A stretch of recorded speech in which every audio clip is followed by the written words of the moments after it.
This was the annual celebration for Sterling Enterprises, a night where the city's most powerful and influential gathered to revel in their success. Every smile was perfectly placed, every laugh a carefully crafted sound of ease and accomplishment.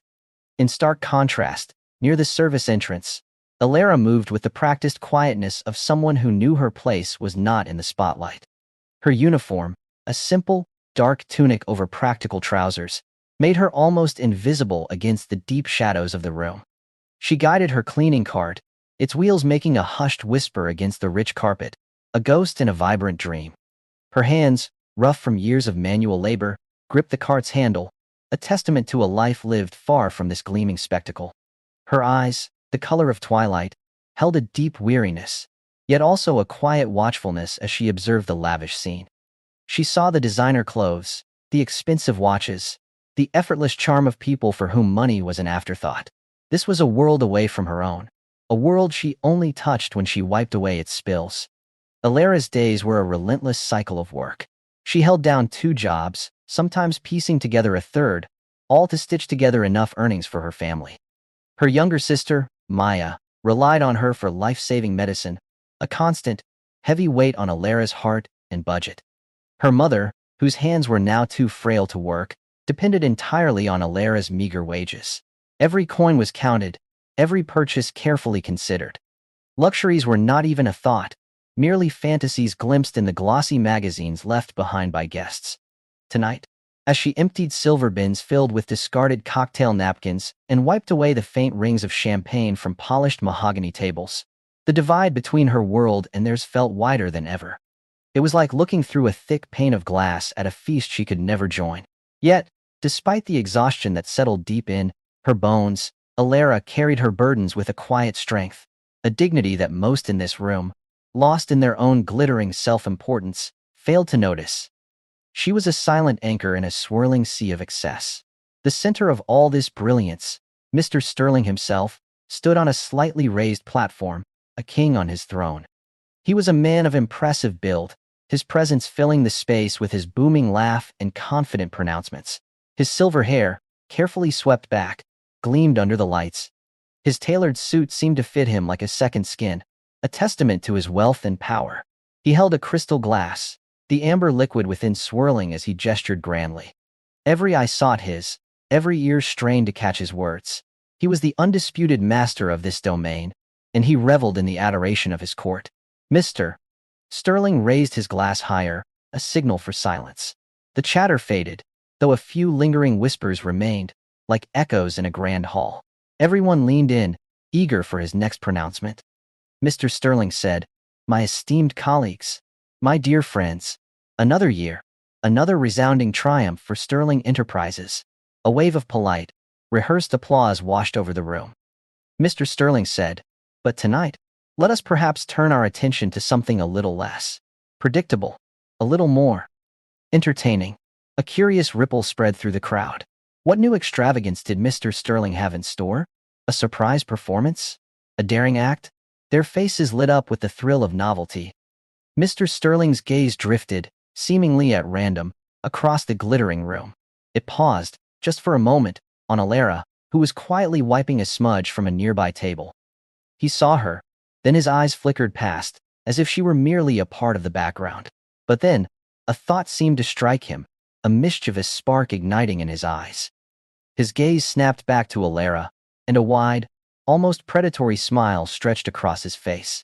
Mr. Sterling said, "We are surrounded by so much talent, so much success here tonight. But what of those who work tirelessly behind the scenes? The unsung heroes who make all this possible?" He paused, letting his words hang in the sudden quiet, creating a dramatic, almost theatrical tension. The guests, following his intense stare, slowly turned their heads. One by one, their gazes, once bright with anticipation, now narrowed in confusion, then landed squarely on Alara. Alara froze, her cloth still in her hand. A blush, hot and unwelcome, crept up her neck and across her cheeks. She felt exposed, vulnerable, like a small bird caught in the glare of a hunter's lamp. Her heart pounded against her ribs, a frantic drumbeat of fear. She wished desperately for the ornate carpet to open up and swallow her whole.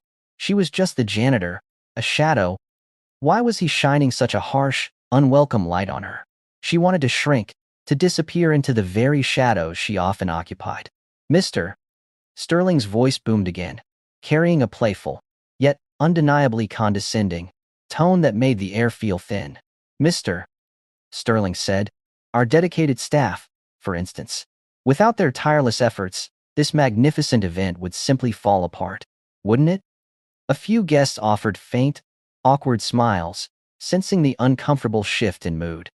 They didn't quite understand where this was going, but they knew it likely wasn't going to be good for the unassuming janitor. Mr. Sterling seemed to relish their uncertainty, his smile widening. Mr. Sterling said, now, I often ponder, do our staff ever truly get a chance to express themselves? To truly shine? He let out a loud, booming chuckle that grated on Alara's nerves. I propose a little challenge, a unique opportunity, if you will. He pointed a dramatic finger directly at Alara. Suddenly, every eye in the vast ballroom, from the sharp-suited investors to the diamond-laden socialites, was fixed on her. Alara's breath hitched in her throat. She gripped the cleaning cart, so tightly her knuckles turned white. Her feet felt heavy, glued to the polished marble floor. She wanted to flee, to escape the crushing weight of their collective gaze, but she couldn't move. Mr. Sterling said, you, my dear, the woman with the mop. His voice was light, almost teasing, but with an underlying edge of mockery. I have a feeling you possess hidden talents, don't you? Alara couldn't find her voice. She could only manage a small shake of her head, her gaze fixed on the intricate pattern of the carpet, wishing to blend seamlessly into it. The shame was a bitter, metallic taste on her tongue. It burned like acid. Mr. Sterling laughed again, a loud, theatrical sound that echoed through the high-ceilinged room, making Alara's skin prickle with discomfort. Mr. Sterling said, oh, don't be so modest. We are all among friends here tonight, aren't we? He took a leisurely sip from his drink, then continued, his voice dripping with thinly veiled condescension. Tell you what. If you're brave enough to dance for us, right here, right now, to whatever music our excellent band chooses, I, Reginald Sterling, will personally pay every single one of your bills for an entire year. Every single one. A collective gasp swept through the room, followed by a ripple of murmurs. Some guests exchanged shocked, disbelieving glances. Others, emboldened by the free-flowing drinks and Mr. Sterling's audacious display, began to snicker softly. A few women discreetly covered their mouths, their eyes alight with a mixture of amusement and pity. They saw it as a grand, absurd gesture, a rich man's cruel jest, a momentary diversion. It was entertainment, a spectacle designed to fill the brief lull in conversation. A poor janitor, forced to perform for their amusement, a fleeting comedy. Alara felt a fresh wave of humiliation, colder and sharper than before. Dance? Her? In front of all these elegant, judgmental people? She wasn't a performer, a dancer. She was a cleaner, a silent worker. Her life was about scrubbing away the traces of other people's lavish lives, not creating beautiful moments for public display. Yet, his words, all your bills for a year, echoed in her mind. That mountain of debt, the endless worry, the fear she saw reflected in her mother's tired eyes. It was a year of freedom, a year of precious relief, a year without the crushing weight of financial struggle. The temptation was immense, almost unbearable, but the public degradation felt like an impossibly high price to pay. Her dignity, so carefully guarded in her quiet, hard-working life, felt utterly shattered. A low murmur spread through the room, growing louder with each passing second.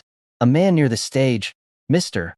Hayes, Mr. Sterling's usually composed assistant, leaned in and whispered urgently to his boss. Mr. Hayes said, sir, with all due respect, this might not be in the best taste. Mr. Sterling waved him off with a dismissive, impatient hand. Mr. Sterling said, nonsense, Hayes. It's an opportunity, a chance for this fine woman to exhibit her unique talents. He winked broadly at the crowd, who responded with more nervous, unsure laughter. A woman in a shimmering crimson gown, Miss Albright, scoffed softly to her equally glamorous companion. Miss Albright said, how absolutely vulgar. What does he expect her to do? A clumsy broom dance?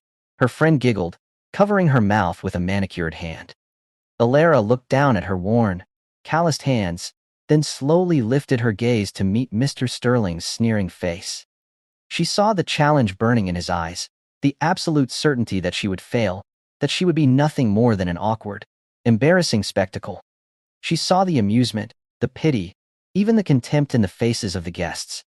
They expected her to stumble, to be clumsy, to confirm their unspoken belief that she belonged only in the periphery, serving, never shining. They expected her to humiliate herself, to reinforce her lowly place in their grand scheme. They saw only a quiet, tired janitor, a forgotten part of the background. They did not see the deep well of pride, the quiet determination, the hidden fire that burned fiercely within her. Alara took a deep, trembling breath. She closed her eyes for a fleeting second, and in that darkness, she saw her mother's tired yet hopeful smile, her sister Maya's trusting, innocent eyes. She felt the heavy weight of the bills, the empty refrigerator, the desperate need for a reprieve. She remembered the years of invisible labor, of being overlooked, of being treated as if she were somehow less human, less valuable than the shimmering guests around her. A sudden, unexpected surge of fierce defiance, sharp and hot, rose within her. This wasn't just about the bills anymore. It was about something far more profound. It was about respect. It was about proving them all wrong. It was about reclaiming her shattered dignity. She squared her slender shoulders, a subtle but powerful gesture that went unnoticed by most. Her gaze, which had been downcast in shame, now lifted slowly, steadily, to meet Mr. Sterling's surprised eyes. Her tired, deep-set eyes held a flicker of something he had not anticipated, a steely, unyielding resolve. A collective, almost imperceptible intake of breath swept through the room as people watched, suddenly transfixed. The nervous laughter began to die down, replaced by a tense, electric curiosity. Alara carefully, almost reverently, pushed her cleaning cart to the side, against the velvet drapes. She then began to walk, slowly and deliberately, towards the center of the vast ballroom, her worn work shoes making a soft, almost imperceptible squeak on the polished marble. Each step was measured, purposeful. The gentle hum of conversation vanished, one whisper at a time. The clinking of glasses ceased. The patronizing smiles froze, then slowly vanished. A heavy, expectant silence descended upon the room, thick and suffocating, as Alara reached the empty space directly before the grand stage. She stood there, small and unassuming, yet suddenly radiating an unexpected force. Under the blinding glare of the crystal chandeliers, the bandleader, his brow furrowed in confusion, looked to Mr. Sterling for instructions. Mr. Sterling, his earlier smirk now replaced by a flicker of uncertainty, waved a hand, a little less confidently than before. Mr. Sterling said, "Play something, anything, a waltz, something simple, for a first-timer." The band, slightly hesitant, began to play a slow, elegant waltz, the notes filling the sudden, gaping void in the room. Alara closed her eyes for a moment, letting the graceful melody wash over her, like a cool stream over parched earth. Then, she opened them. Her first movement was a mere shift of weight, a subtle sway. But even that small, almost invisible motion held a surprising grace, a hint of something deeper, something beautiful and utterly unexpected, waiting to be revealed. The room was now completely silent, every single person holding their breath, watching. Every eye, every mind, was fixed on the humble janitor. What would happen next? What untold magic, or what public disaster, would unfold before their very eyes? The air crackled with 1,000 unspoken questions, with a dawning, terrifying anticipation that gripped them all. This quiet woman, whom they had all dismissed, was about to step into the light. The waltz began with a gentle, flowing melody, a classic piece that usually inspired graceful, sweeping movements. The guests, expecting awkward fumbling, leaned forward, a collective sigh of anticipation held in their chests. They watched Alara, small and still, seemingly lost in the vastness of the ballroom. Her uniform, designed for practicality, not elegance, seemed to emphasize her quiet, unassuming nature. Then, she moved. It wasn't a sudden burst of energy, but a slow, unfolding. Her first step was soft, almost hesitant, a mere brush of her worn shoe against the polished floor. It was a listening step, a communion with the music. Her hands, which had been clenched, slowly relaxed and began to rise, not in a grand gesture, but with a fluid, almost meditative grace. Her body followed, swaying gently, responding to the violin's mournful call. It was as if the music had found a conduit in her, expressing itself through her very being. A ripple went through the room. This was not the clumsy performance they had expected. This was something else entirely. The subtle shift in her posture, the way her head tilted slightly, the almost imperceptible curve of her spine, it all spoke of a deeply ingrained elegance. Her eyes, which had been so weary moments before, now held a distant, almost dreamlike quality, as if she were dancing in a world all her own. Alara remembered. She remembered the dusty village square of her childhood, the simple wooden stage built for festivals. She remembered her grandmother, a woman with silver hair and hands like knotted roots, who had once been the finest dancer in their province. Her grandmother had taught her, not just steps, but the soul of dance. Feel the earth beneath you, little bird, her grandmother had said, her voice soft like old silk.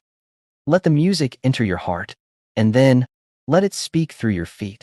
Alara had been a quick study, a natural. Even as a child, she had moved with a rare grace, a lightness that belied her small frame. She had danced for joy, for celebration, for the pure, unburdened pleasure of movement. But that was a lifetime ago, in a different world, before illness and poverty had cast their long, heavy shadows. Now, as the waltz swirled around her, a faint smile touched Alara's lips. It was a ghost of a smile, a memory of forgotten joy. Her movements grew more confident, more expansive. Her arms, which had begun close to her body, now stretched out, sweeping through the air with an unexpected fluidity. She glided, she turned, she dipped, each movement perfectly synchronized with the music. It wasn't the rigid, formal waltz taught in ballrooms. It was a waltz infused with a folk spirit, with the wild, untamed beauty of her ancestral dances. It held a raw, earthy power, a storytelling quality that transcended mere steps. It was a dance of sorrow and joy, of struggle and triumph, of the enduring human spirit. The guests watched in stunned silence, their preconceived notions shattered like fragile glass. Miss Albright, who had scoffed about a broom dance, now sat bolt upright, her mouth slightly agape. Mr. Hayes, Mr. Sterling's assistant, had paused with a half-raised glass, his eyes wide with disbelief. Even Mr. Sterling, who had orchestrated this spectacle for his own amusement, felt a strange knot tighten in his stomach. The smug grin had vanished from his face, replaced by a look of utter astonishment. He had expected a joke, a clumsy charade. He had been given a revelation. Alara's uniform, which had seemed so drab moments before, now seemed to fade into the background. All that remained was the dance, the story it told. Her simple work shoes, rather than clunky, became instruments of precision, tapping and gliding with breathtaking lightness. She moved with a freedom, an almost wild elegance, that none of them had ever witnessed in the controlled, polished environment of a gala. It was genuine, unburdened by artifice, born from a deep, forgotten place within her. The music swelled, and Alara's movements grew more passionate. Her turns became faster, her dips deeper. She seemed to defy gravity, floating across the vast marble floor as if carried on an invisible current. Her entire being was poured into the dance, a silent language of emotions. There was grief in her sweeping arm movements, resilience in her steady turns, and a profound, quiet hope in the way she lifted her chin. She wasn't just dancing the waltz. She was dancing her life, her struggles, her dreams, and her unwavering spirit. The air in the ballroom thickened, charged with a powerful, unspoken energy. No one spoke. No one dared to even clear their throat. They were all held captive, mesmerized by the quiet janitor who had transformed into a vision of beauty and grace. The bandleader, initially following Mr. Sterling's casual instruction, found himself captivated. He began to interpret the waltz with more depth, more feeling, responding intuitively to Alara's movements. The violin seemed to weep and soar. The piano offered a grounding rhythm.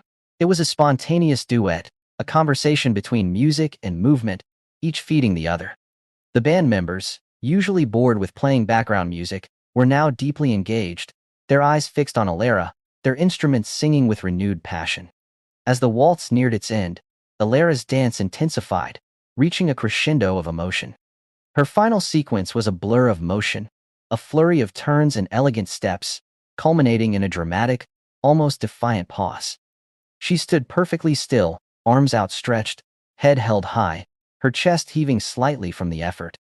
Her eyes were still distant, filled with the echo of the music and a quiet, profound triumph.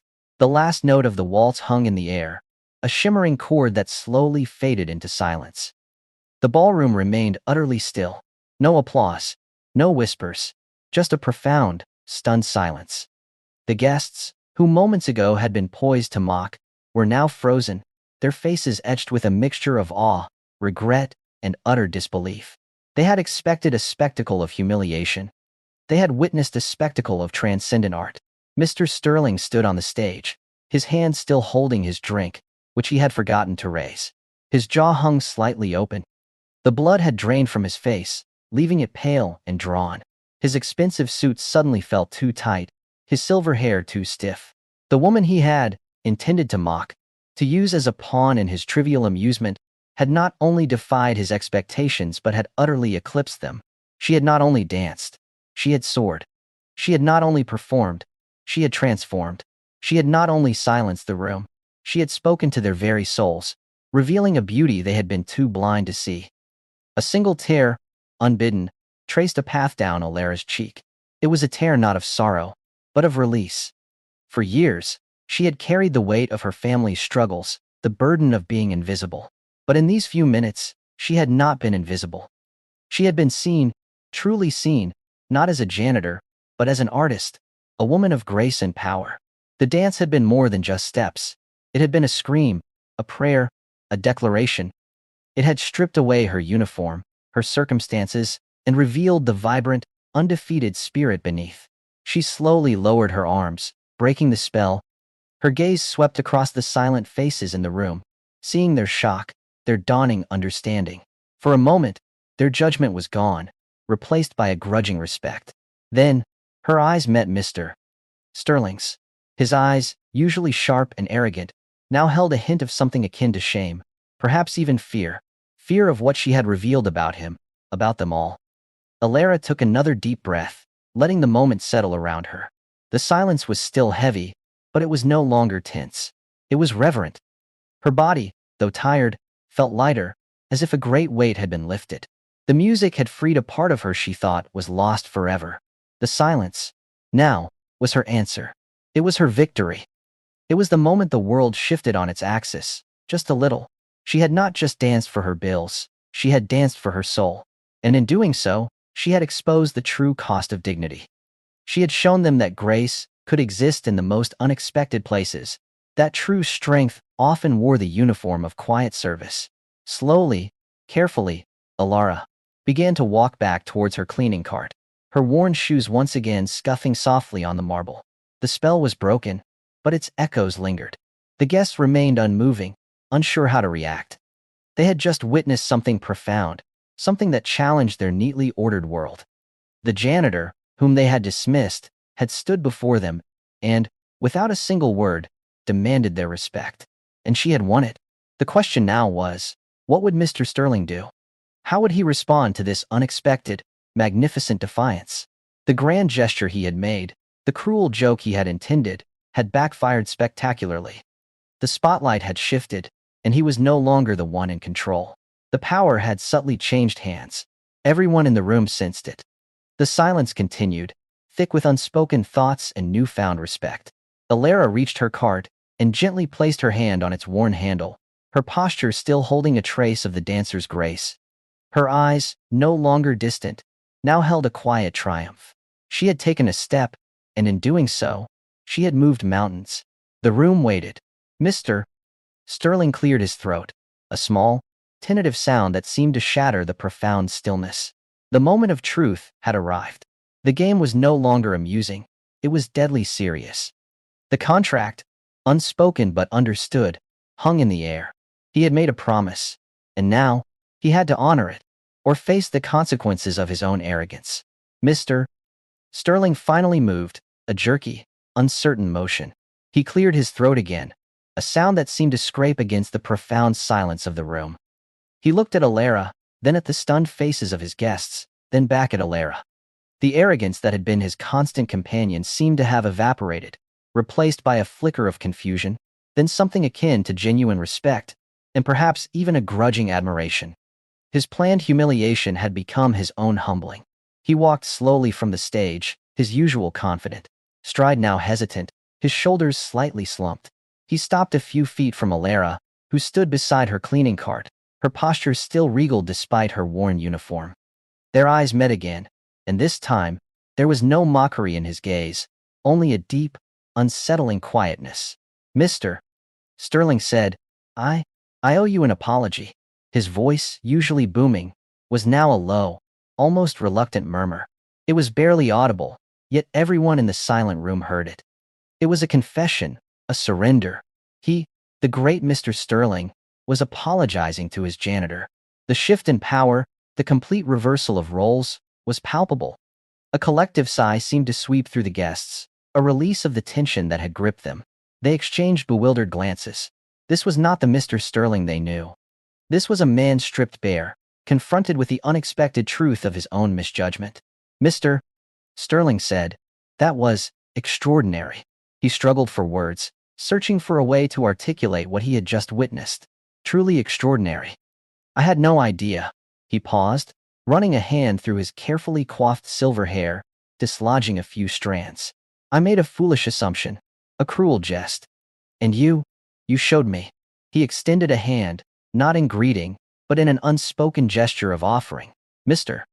Sterling said, your bills, for a year. Consider them paid. And more."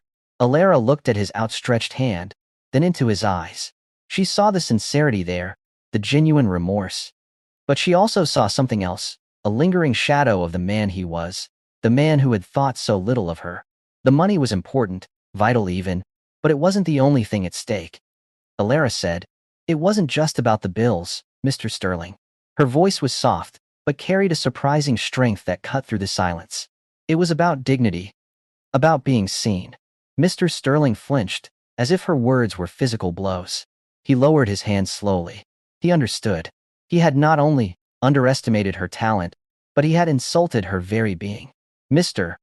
Sterling said, you are right, and for that, I am truly sorry." He looked around the room, meeting the eyes of his guests. "We are all sorry." Miss Albright, who had scoffed, now stood up, her face flushed with a mixture of embarrassment and admiration. Miss Albright said, "Indeed, Mr. Sterling, we were all mistaken." Mr. Hayes, his face pale, nodded in agreement. Mr. Hayes said, "A truly remarkable display, Alara. Thank you." The dam broke. A wave of applause, hesitant at first, then growing in strength and warmth, swept through the ballroom. It wasn't the polite, rehearsed applause from earlier. It was genuine, heartfelt, born from a profound respect for what they had witnessed. People stood, a ripple of respect moving through the opulent room. They clapped for Alara, for her courage, for her talent, for the unexpected beauty she had brought into their sterile, predictable world. Alara felt the warmth of the applause wash over her, a feeling she hadn't experienced in years. It was overwhelming, almost intoxicating. But even in this moment of triumph, her feet remained firmly on the ground. She was still Alara, the cleaner, the sister, the daughter. But now, she was also Alara, the dancer, the woman who had dared to defy expectations. Mr. Sterling, still looking chastened, turned back to Alara. "Mr. Sterling said, Alara, if you would consider, I have a proposal, one that honors your talent, not just your work." He paused, carefully choosing his words. "Sterling Enterprises is planning a series of cultural events next quarter. Charity galas, art exhibitions. We often have entertainment. Would you consider performing? As a featured artist? Paid, of course, far beyond anything you earn now. With all the respect you deserve." Alara's eyes widened slightly. A featured artist? Performing for large audiences, not as a janitor, but as a dancer? It was a dream so distant, she had long ago packed it away in the dusty corners of her mind. This was not just money. This was a path, an opportunity to reclaim a part of herself she thought was lost forever. And it wasn't a cruel joke. It was a genuine offer, born from respect. She thought of Maya, her sister, whose eyes lit up at the sight of beautiful things. She thought of her mother, who had once danced with such grace. This could open doors, not just for her, but for them. Alara said, I would consider it, Mr. Sterling. Thank you. Her voice trembled slightly, a rare display of emotion. Mr. Sterling smiled, a small, genuine smile that transformed his usually stern face. Mr. Sterling said, excellent. Mr. Hayes will speak with you about the details. Immediately, he looked at his assistant. Mr. Hayes, still looking a little stunned but now energized, nodded vigorously. Mr. Hayes said, absolutely, sir. Alara, I'll find you after the gala closes. We can discuss everything then. The atmosphere in the room slowly began to shift. The shock gave way to a renewed sense of wonder and respect. Guests started to talk again. But this time, their conversations were different. They spoke of Alara, of her unexpected talent, of Mr. Sterling's humbling apology. The gala, which had been a predictable display of wealth, had become a memorable night of human connection and surprising transformation. Alara, feeling the shift, felt a lightness she hadn't known in years. The burden of the bills was still there, a ghost of a weight, but it was now laced with hope. The path ahead was uncertain, but for the first time in a long time, it felt bright. She knew the road wouldn't be easy.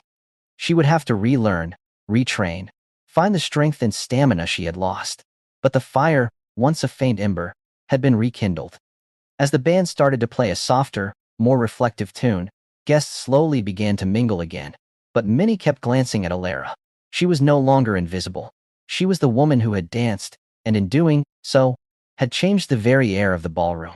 She was a living testament to hidden depths, to the power of human spirit. Later that evening, after the last guest had departed, and the grand ballroom was once again quiet, Alara found herself alone, slowly pushing her cleaning cart.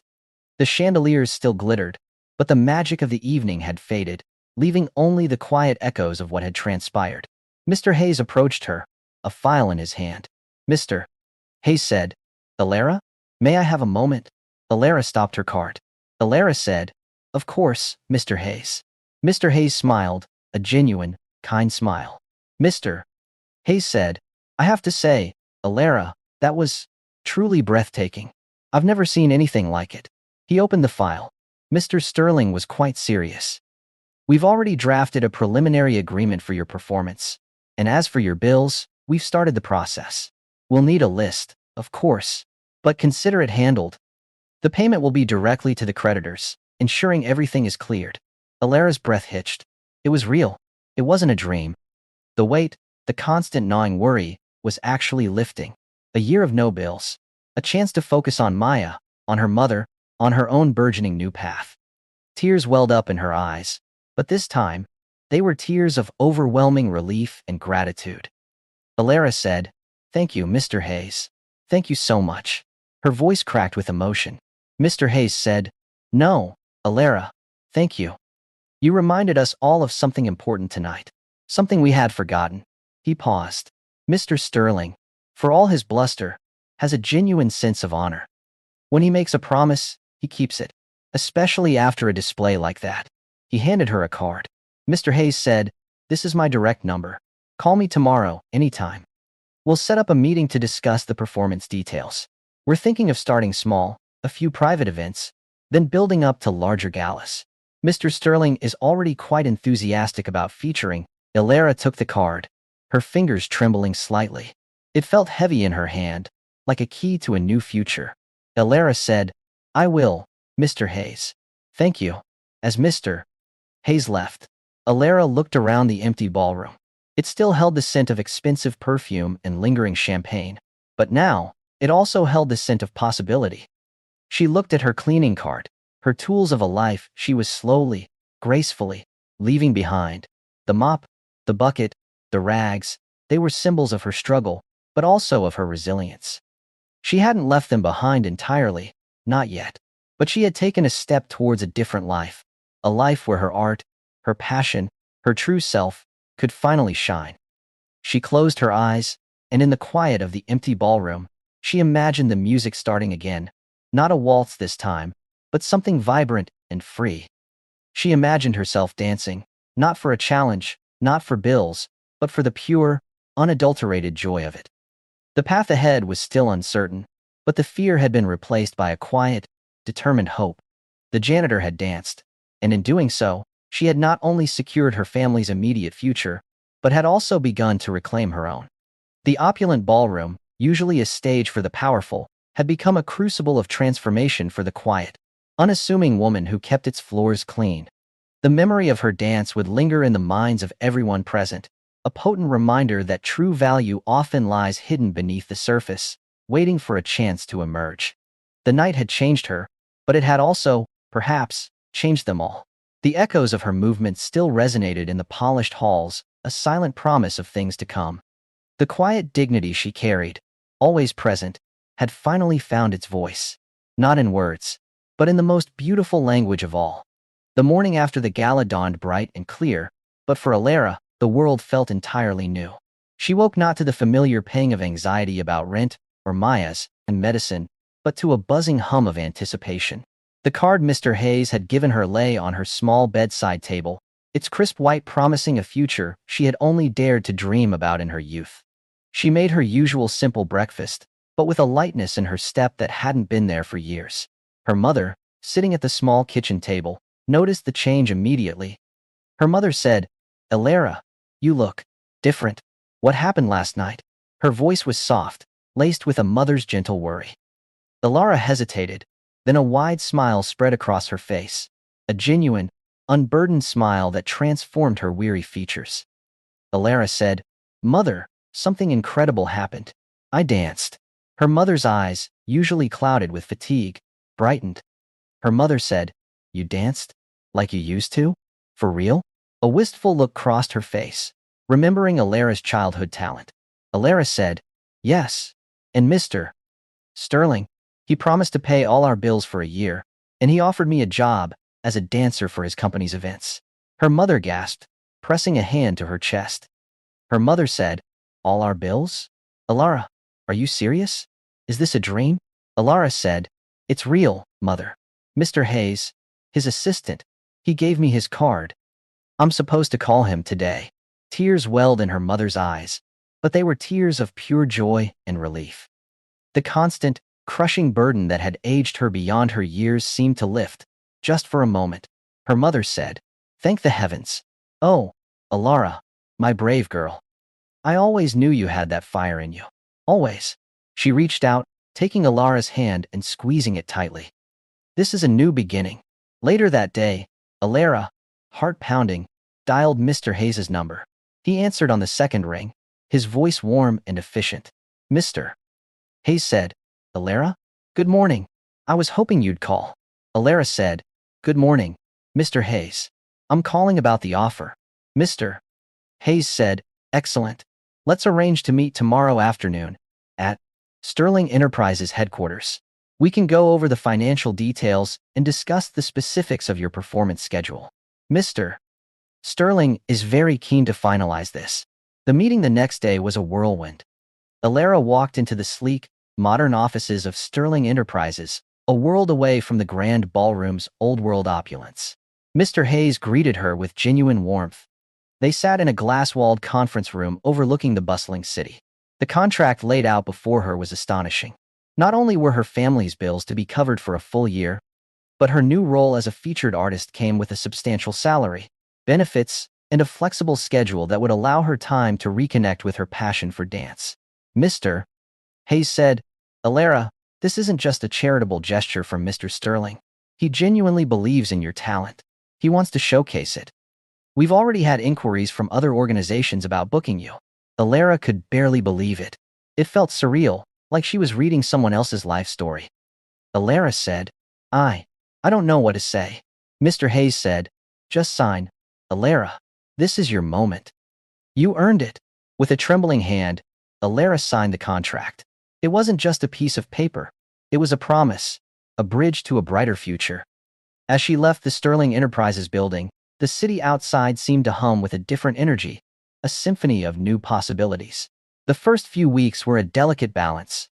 Alara continued her cleaning shifts, easing out of them gradually as her new commitments grew. She used her newfound income to buy new proper dance shoes, not worn work shoes, and enrolled in a few advanced dance classes. Her body, accustomed to the slow, steady rhythm of cleaning, rebelled at first. Muscles she hadn't truly used in years ached and protested. But the joy of movement, the intoxicating rhythm of the music, quickly overcame the pain. She was rediscovering a forgotten language, a part of herself that had been silenced for too long. Maya, her younger sister, was overjoyed. Her medicine was now easily affordable, and Alara even bought her a new set of art supplies, something they had never been able to afford before. Maya, frail but resilient, loved to draw and paint. Seeing her sister's face light up with such simple joy filled Alara with a profound sense of purpose. This wasn't just for her. It was for them. Alara's debut as a featured dancer was at a private charity auction hosted by Sterling Enterprises. The venue was smaller, more intimate than the gala, but just as elegant. Her costume was a flowing, sapphire blue gown, a stark contrast to her old uniform. It felt strange, almost foreign, to wear something so beautiful, to stand in the spotlight, no longer in the shadows. She danced a piece she had choreographed herself, a blend of classical grace and the earthy, expressive folk dances of her heritage. It told a story of struggle and hope, of finding beauty in unexpected places, of resilience in the face of adversity. Her movements were sharper, more refined than at the gala, yet they still carried the raw, emotional power that had captivated the room that night. The audience, a select group of art patrons and philanthropists, was enraptured. They didn't know her full story, but they felt the depth of emotion in her performance. They applauded with genuine enthusiasm, their faces alight with appreciation. Alara, bowing deeply, felt a surge of pure, unadulterated joy. This was where she belonged. This was who she was meant to be. Word of her talent spread quickly through the city's elite circles. Soon, Alara was performing regularly, not just for Sterling Enterprises, but for other prestigious events. Each performance was a triumph, a testament to her perseverance and the undeniable power of her art. She was no longer just a cleaner. She was Alara, the dancer, a rising star, a symbol of unexpected grace. Her life transformed in ways she couldn't have imagined. She moved her family into a brighter, more comfortable apartment. Her mother's health seemed to improve with the reduced stress and better living conditions. Maya thrived, her art blossoming under Alara's encouragement.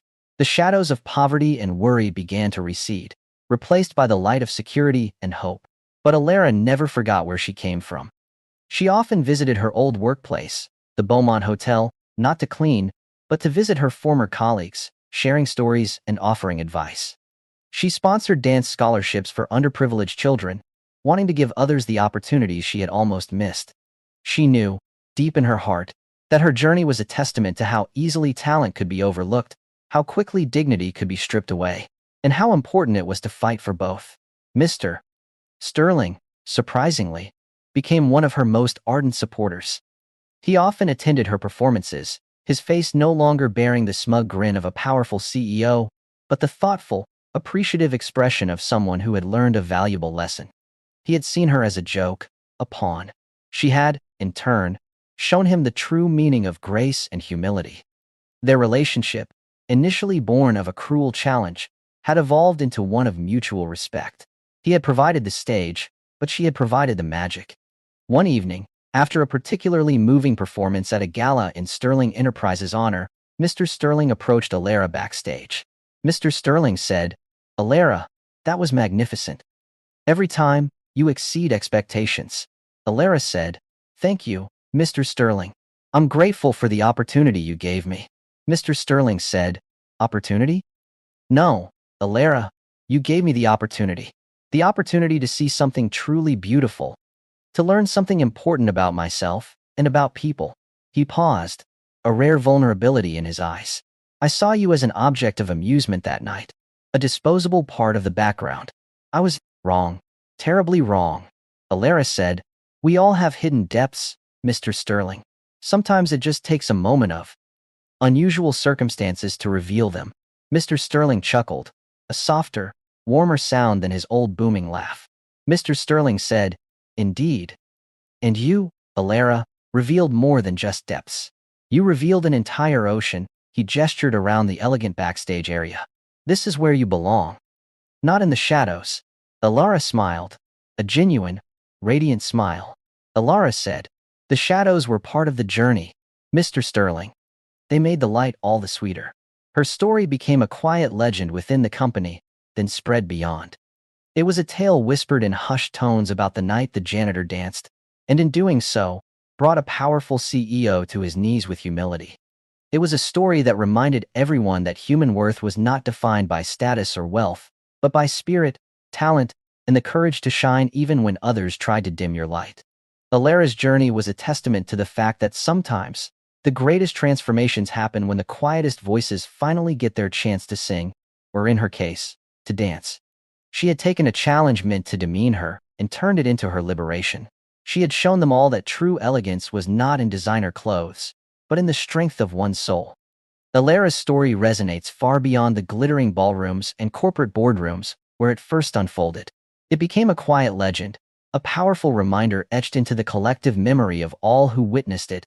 Her journey from the shadows of a janitor's uniform to the dazzling light of a celebrated dancer was more than just a personal triumph. It was a profound testament to the unyielding power of the human spirit and the often overlooked dignity found in every individual, regardless of their station. Her initial dance that night, born of desperation and humiliation, had blossomed into a full career, a vibrant expression of a talent that had been forced into dormancy by the harsh realities of life. But more than that, it ignited a movement, a quiet revolution in how people viewed those who performed the essential, yet often invisible, labor of society. Mr. Sterling, initially the instigator of a cruel joke, became an unexpected champion. His own transformation, a mirror to the power of empathy and respect. He had opened a door, but Alara had walked through it with grace, strength, and an undeniable artistic fire that burned brighter than any chandelier. Alara continued to perform, her calendar filled with invitations to prestigious events. Each dance was a narrative, a silent conversation with her audience. She still choreographed pieces that subtly wove in elements of her past, the struggles, the quiet strength, the eventual emergence into the light. Her movements were imbued with a depth that came from lived experience, a raw honesty that touched souls in a way technical perfection alone never could. Critics praised her unique style, her ability to evoke profound emotion without a single spoken word. She was hailed as a revelation, a testament to the idea that true art often comes from unexpected places, forged in the crucible of real life. Her family thrived. Maya, once frail, grew stronger, her own artistic talents flourishing under Alara's unwavering support. The expensive medicine was no longer a source of agonizing worry, but a routine part of life. Her mother, free from financial stress, found a renewed sense of peace, her eyes once again sparkling with the joy of seeing her daughters flourish. Their small apartment, once a place of anxious quiet, now echoed with laughter, music, and the joyful sounds of a family made whole again. Alara made sure that her mother and Maya attended every single one of her performances, reserving the best seats for them. Watching them beam with pride from the audience filled her with a satisfaction far greater than any applause. Beyond her performances, Alara dedicated herself to giving back. She established the Hidden Grace Foundation, using her growing influence and resources to fund arts education programs for underprivileged children. She knew, perhaps better than anyone, how vital it was to nurture talent, to provide a stage for those who might otherwise be relegated to the shadows. She wanted to ensure that no child with a dream, no matter their background, would ever feel the crushing weight of invisibility that she once had. Her foundation focused not only on dance, but on all forms of artistic expression, believing that every voice deserved to be heard, every story deserved to be told. Her visits to the Beaumont Hotel became legendary among the staff. She would arrive, not in a limo or designer clothes, but often quietly, in comfortable attire, always with a warm smile and genuine interest in their lives. She never forgot a face, never forgot a name. She remembered the long hours, the aching feet, the feeling of being unseen. She brought gifts, shared stories, and offered encouragement. She hosted special holiday dinners for the hotel's cleaning staff, where they were the honored guests, waited on by a respectful team, a reversal of roles that brought tears to many eyes. She was a beacon of hope, a living embodiment of the belief that circumstance did not define potential. She proved that one could rise without forgetting the ground from which they sprang. Mr. Sterling, for his part, became a quiet philanthropist, channeling funds into Alara's foundation and advocating for similar initiatives within his vast corporate network. The night Alara danced had irrevocably changed him. He became more approachable, more attuned to the human element of his vast empire. He invested in employee well-being programs, championed diversity, and publicly spoke about the importance of recognizing the contributions of every single person within an organization, from the highest executive to the most humble cleaner. His booming laugh, once a sound of arrogance, now carried a genuine warmth, a reflection of a man who had truly learned humility. The shift was subtle but profound, noticed by everyone around him. Alara's triumph was a stark reminder to the city's elite, and indeed to the world, that true value and artistic brilliance are not exclusive to those born into privilege. They can reside anywhere, waiting for a chance to emerge, often in the most unexpected places and people. Her story urged everyone to look beyond superficial appearances, to question their own biases, and to acknowledge the inherent worth in every individual they encounter. It was a call to see the person, not just the role. It was a powerful message that dignity is not given, it is inherent, and sometimes, it simply needs a moment, a challenge, a dance, to shine forth and demand its rightful place. Her legacy wasn't just in her breathtaking performances, but in the ripple effect of kindness, respect, and opportunity she created. She became a living symbol that art could not only transform lives but could also bridge divides, heal wounds, and inspire profound change in the hearts of even the most hardened individuals. Her first step had not just silenced a room, it had awakened a world. And now, we turn to you, our viewers. Alara's journey is a powerful tale, but it's just one example of the incredible strength and resilience that exists all around us. We often walk through life, rushing from one moment to the next, sometimes failing to truly see the people around us. We might dismiss someone based on their job, their appearance, or their circumstances. This story reminds us to look deeper, to question our assumptions, and to recognize the hidden talents and struggles that everyone carries. It teaches us about the profound impact of a single act of courage, a moment of defiance against injustice, and the unexpected ways that dignity can find its voice. What did Alara's story spark in you? Did it make you think of a time when you felt overlooked, or a time when you misjudged someone? Have you ever witnessed an unexpected moment of brilliance from someone you least expected?